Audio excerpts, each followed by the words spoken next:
الحمد لله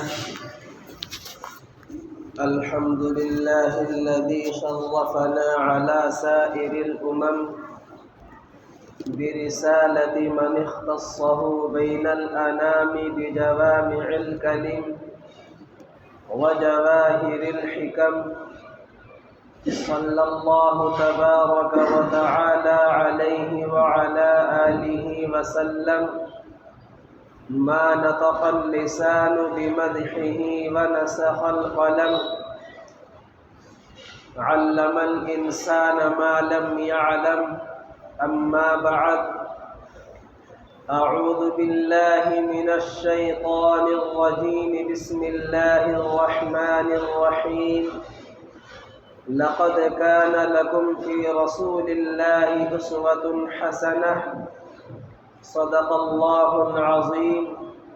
وقال النبي صلى الله عليه وسلم: إنما بعثت لأتمم مكارم الأخلاق، أو كما قال رسول الله صلى الله عليه والتسليم.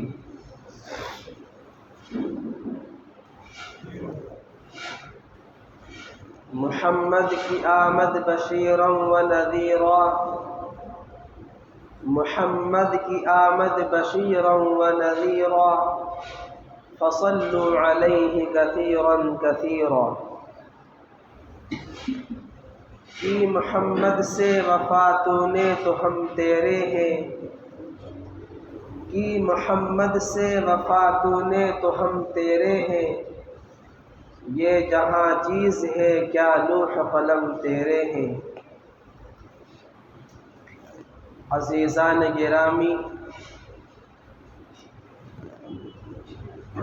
اللہ تبارک و تعالی نے اس کائنات کو دو وجہ سے بنایا ہے. پہلی وجہ عبادت خدا، دوسری وجہ اطاعت رسول صلی اللہ علیہ وسلم. بالفاظ دیگر یوں کہہ لیں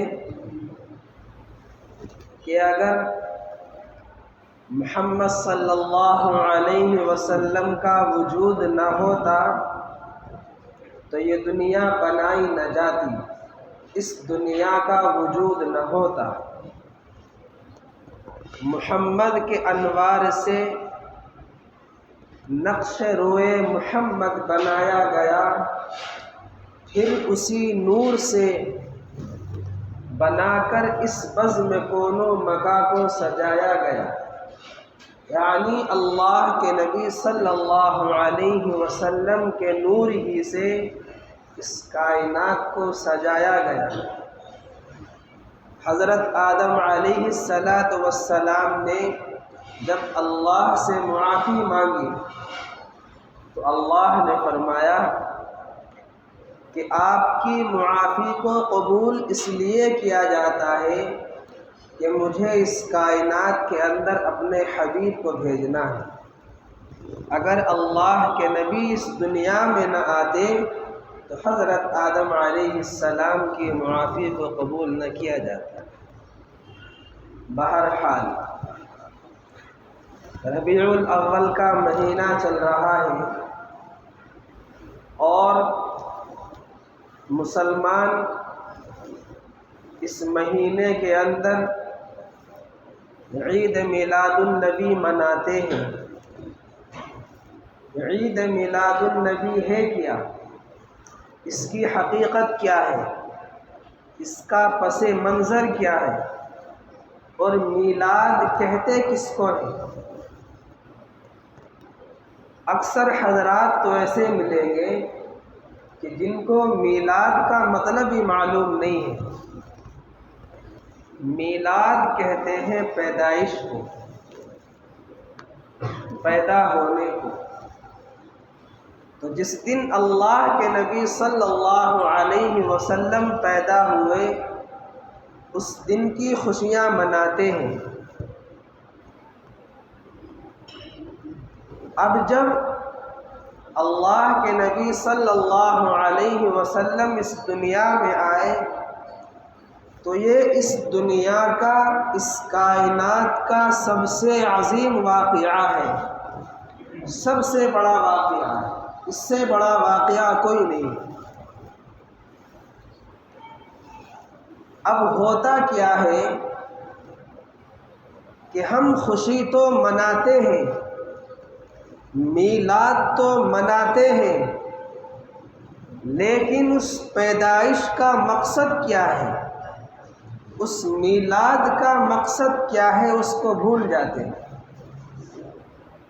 اللہ کے نبی صلی اللہ علیہ وسلم اس دنیا میں کیوں آئے، مقصد کیا ہے آنے کا، ہم اس کو بھول گئے۔ میرے دوستو،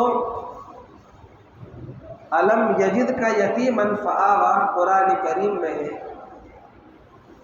کیا ہم نے آپ کو یتیم نہیں پایا؟ یعنی اللہ کے نبی صلی اللہ علیہ وسلم کے دنیا میں آنے سے پہلے اللہ کے نبی کے والد کا انتقال ہو گیا، حضرت عبداللہ کا انتقال ہو گیا۔ اب جب اللہ کے نبی صلی اللہ علیہ وسلم اس دنیا میں آئے اور ایک باندی جس کا نام سویبہ ہے، اس نے ابو جہل کو جا کر یہ بات بتائی کہ جو آپ کے بڑے بھائی ہیں ان کا انتقال ہو گیا، ان کے گھر میں ایک بچے کی پیدائش ہوئی ہے۔ اب جب ابو جہل نے یہ بات سنی تو اس نے اپنی انگلی سے اشارہ کر کے کہا اس طرح، کیا مطلب؟ اس نے خوشی میں اس بات کا اشارہ کیا کہ جو سویبہ باندھی تھی اس کو آزاد کر دیا، اللہ کے نبی کے پیدا ہونے کی خوشی منائی۔ کس نے؟ ابو جہل۔ اب اس وقت کا باندھی آزاد کرنا اس وقت کی بہت بڑی دولت مانی جاتی ہے، بہت بڑی دولت۔ اب جب ابو جہل خوش ہوا، بہت خوش ہوا، لیکن جب وہی بچہ بڑا ہوتا ہے اور بڑے ہو کر اللہ کے نبی اپنے مقصد کو اس کے سامنے رکھتے ہیں کہ جس مقصد کے لیے میں بھیجا گیا ہوں، جس وجہ سے میں بھیجا گیا ہوں، اب وہی آگے چل کر اللہ کے نبی صلی اللہ علیہ وسلم کا سب سے بڑا دشمن بن جاتا ہے۔ اب جو لوگ میلاد کی خوشیاں تو مناتے ہیں لیکن مقصد کو بھول جاتے ہیں، اللہ کے نبی کی تعلیمات کو بھول جاتے ہیں، تو پھر آپ اندازہ لگائیں کہ ہم کس سمت میں جا رہے ہیں، ہمارا رخ کدھر ہے، ہمارا تعلق کس سے ہو رہا ہے، ہماری نسبت کس سے جڑ رہی ہے، آپ خود اندازہ لگا سکتے ہیں۔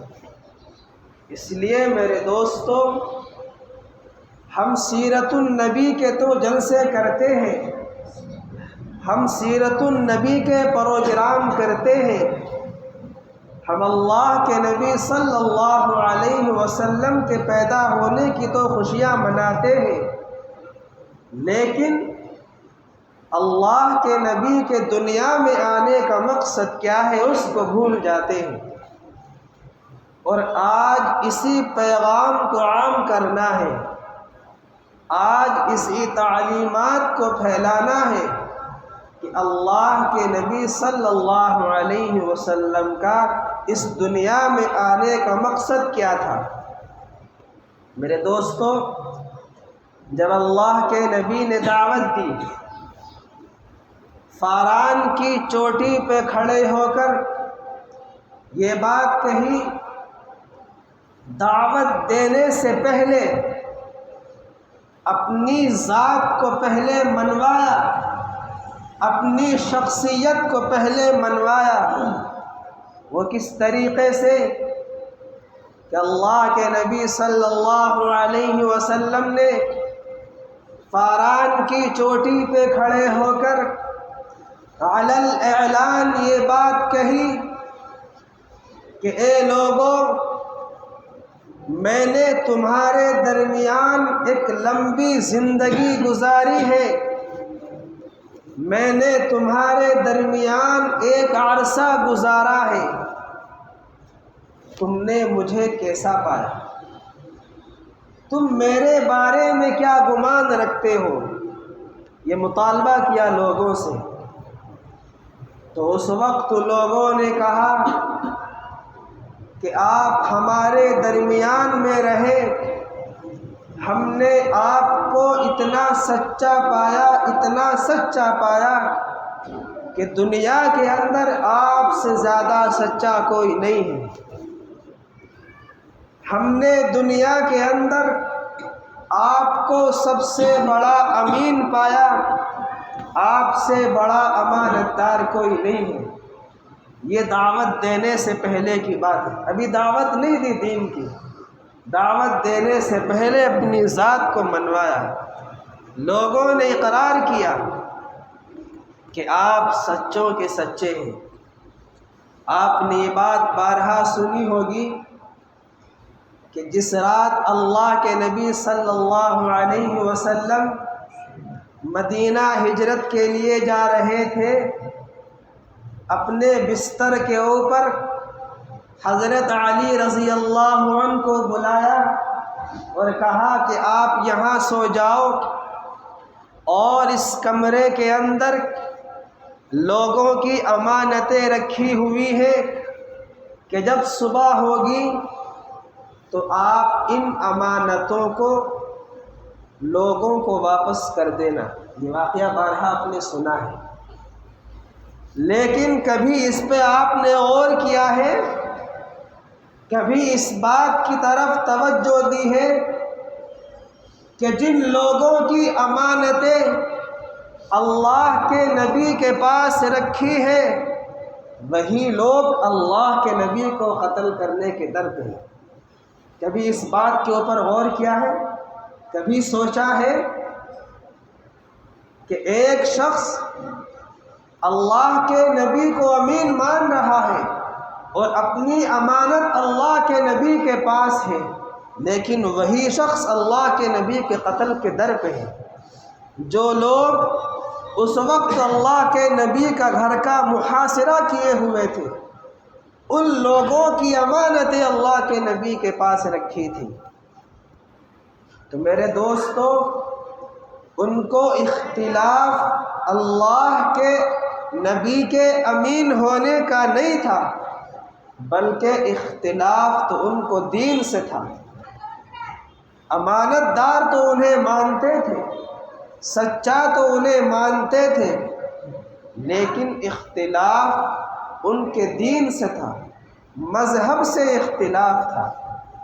تو ان بات کو بتانے کا مقصد یہ ہے کہ اللہ کے نبی نے پہلے اپنی ذات کو منوایا کہ آپ لوگ میری ذات کے بارے میں کیا خیال کرتے ہو، اور جب اللہ کے نبی صلی اللہ علیہ وسلم نے فاران کی چوٹی پہ ہو کر یہ بات کہی کہ میں آپ سے یہ بات کہتا ہوں کہ اس پہاڑی کے پیچھے سے لشکر آنے والا ہے، تو کیا تم میری بات کو یقین کرو گے؟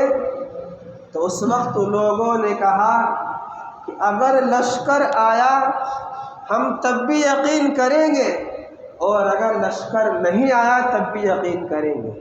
آپ نے کہہ دیا تو لشکر آ رہا ہے، اگر نہیں بھی آیا تو ہم یہ سمجھیں گے کہ ہماری نظروں کے سامنے نہیں ہے، ہمیں دکھائی نہیں دے رہا۔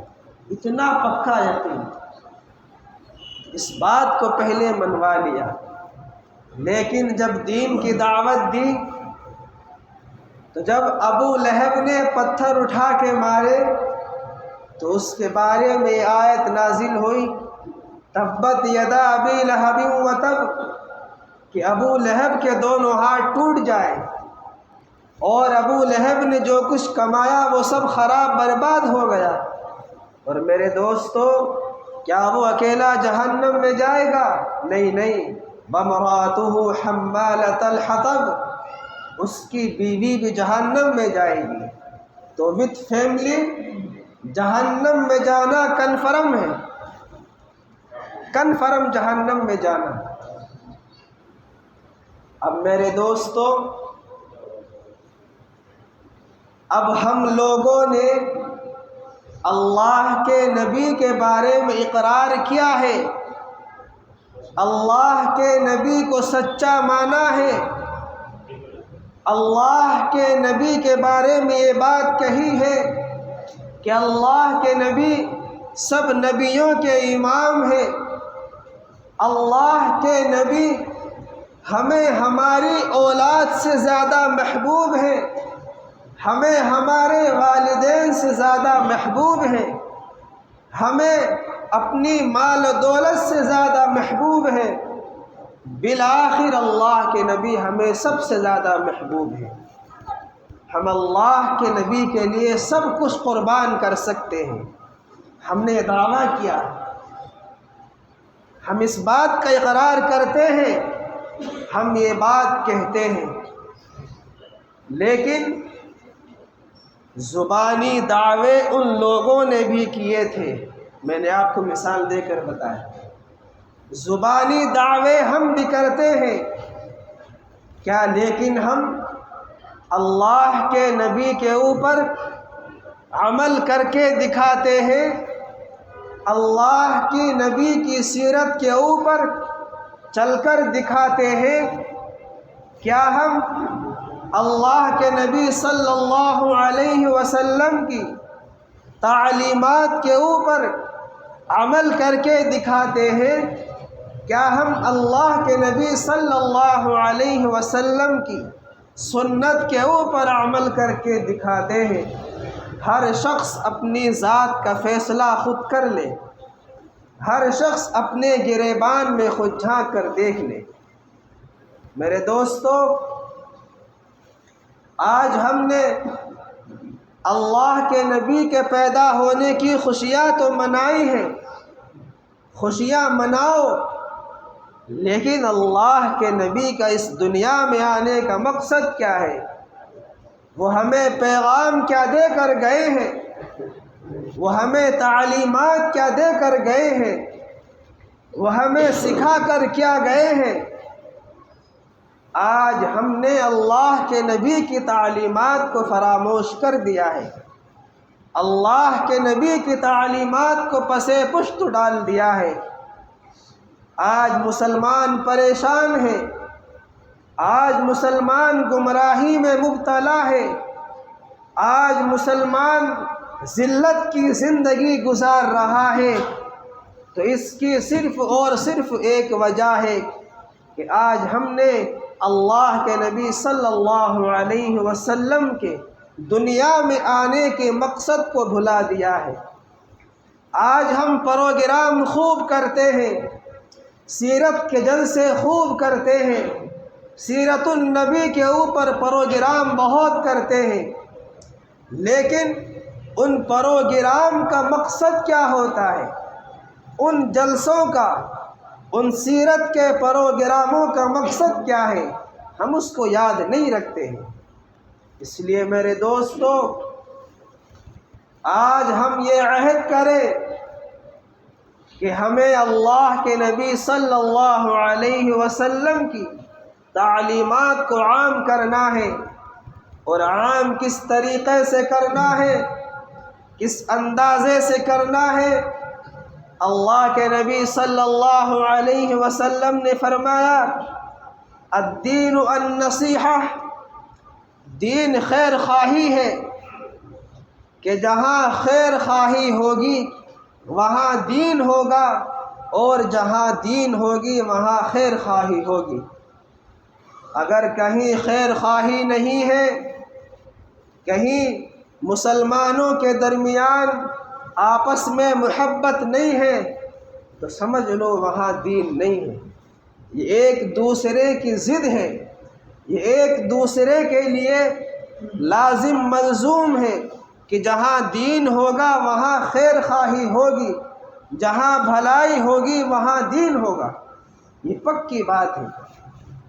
ہمارے بڑوں نے اللہ کے نبی کی تعلیمات کو کس طریقے سے عام کر کے دکھایا ہے، میں آپ کو ایک دو مثال بتاتا ہوں۔ امام ابو حنیفہ رحمۃ اللہ علیہ کے بارے میں آتا ہے کہ جب بارش کا موسم ہوتا، جب بادل آتے تو روشنی تھوڑی سی کم ہو جایا کرتی ہے، سورج تھوڑا سا مدھم ہو جاتا ہے، تو اس وقت امام ابو حنیفہ رحمۃ اللہ علیہ اپنی دکان بند کر دیا کرتے تھے۔ ان کی کپڑوں کی تجارت تھی، کپڑوں کی دکان تھی۔ اب لوگ ان سے سوال کرتے کہ حضرت آپ نے دکان بند کیوں کر دی؟ ابھی تو گاہک آئیں گے اور آپ سے کپڑا خریدیں گے۔ تو امام ابو حنیفہ رحمۃ اللہ علیہ یہ جواب دیتے کہ میں نے یہ دکان بند اس لیے کی ہے کہ اس وقت جو بارش کا موسم ہے، اس موسم کے اندر لوگ کپڑوں کی پہچان نہیں کر پاتے کہ ہلکا کپڑا کون سا ہے اور قیمتی کپڑا کون سا ہے، کیونکہ اس وقت کی روشنی زیادہ نہیں ہوتی، تو مضبوط اور کمزور کپڑوں میں فرق نہیں کر پاتے۔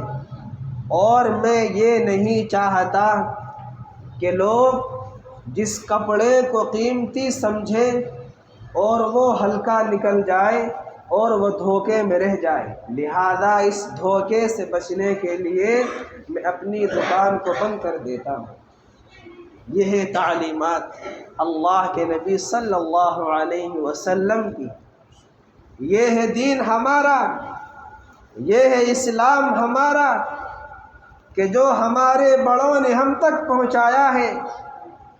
اور آج ہم جب مسجد میں آتے ہیں اس وقت تک تو مسلمان رہتے ہیں، اس وقت تک تو ہم اللہ کے نبی کی تعلیمات کے اوپر عمل کرتے ہیں، لیکن ہم جیسے ہی مسجد سے باہر قدم نکالتے ہیں تو سب سے پہلا کام ہمارا یہ ہے کہ ہم اپنے سر کی ٹوپی اپنی جیب میں ڈالیں۔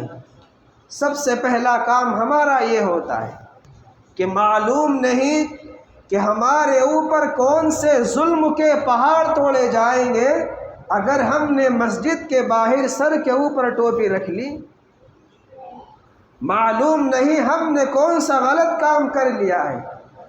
اور بہت سے حضرات تو ایسے ملیں گے، میرے دوستو یہ بات میں درد دل سے کہہ رہا ہوں، کسی کے اوپر اعتراض یا سوال نہیں ہے، بہت سے حضرات تو ایسے ملیں گے کہ جو مسجد میں ہی ٹوپی اوڑھیں گے اور مسجد میں ہی رکھ کے باہر چلے جائیں گے۔ حالانکہ میرے دوستو یہ ٹوپی ہمارا شعار ہے، یہ ہماری پہچان ہے۔ جس طریقے سے داڑھی رکھنا ہماری پہچان ہے، یہ ہمارا شعار ہے، اسی طریقے سے ٹوپی اوڑھنا ہماری پہچان ہے۔ بتانے کا مقصد یہ ہے کہ ہم مسجد میں تو مسلمان رہتے ہیں۔ آپ نے دیکھا ہوگا کہ بعض جگہوں پہ، بعض شہروں میں مسجدوں کے باہر بہت سے غیر مسلم مرد، غیر مسلم عورتیں اپنے بچوں کے اوپر پھونک لگوانے آتی ہیں، جھاڑا لگوانے آتی ہیں۔ یہاں بھی کچھ جگہوں پر اور دلی کے اندر تو اکثر مسجدوں میں ہے۔ آپ نے کبھی غور کیا کہ وہ مسجد کے باہر کیوں کھڑے ہوتے ہیں؟ مسجد کے باہر اپنے بچوں کے اوپر جھاڑا پھونک کیوں لگواتے ہیں؟ کیوں؟ ان کو معلوم ہے کہ جب مسلمان مسجد میں آتا ہے تو مسلمان رہتا ہے۔ اب جیسے ہی مسجد سے باہر نکلا اور اپنے کاروبار کے لیے نکلا، اس کو معلوم ہے کہ باہر نکل کر یہ گالی دے گا، باہر نکل کر ایک دوسرے کے اوپر ظلم کرے گا، اپنی دکان پہ جائے گا، وہاں کم تولے گا، وہاں جھوٹ بولے گا، وہاں بد اخلاقی سے پیش آئے گا اور طرح طرح کے گناہ کرے گا، ان کو معلوم ہے۔ اس لیے کبھی آپ نے یہ دیکھا نہیں ہوگا کہ فلاں مسلمان کی دکان ہے اور وہاں پر غیر مسلم مرد حضرات یا عورتوں کی لائن لگ رہی ہے کہ فلاں مسلمان سے وہ جھاڑا لگوا رہے ہیں یا اپنے بچوں کے پر پھونک لگوا رہے ہیں، کبھی نہیں دیکھا ہوگا۔ کیوں؟ معلوم ہے انہیں کہ وہ مسجد میں تو مسلمان رہیں گے۔ اس لیے میرے دوستو، ہم سیرت النبی کے پروگرام خوب کریں، جلسے خوب کریں، خوب خوشیاں منائیں عید میلاد النبی کی، لیکن مقصد کیا ہے اس کو نہ بھولیں۔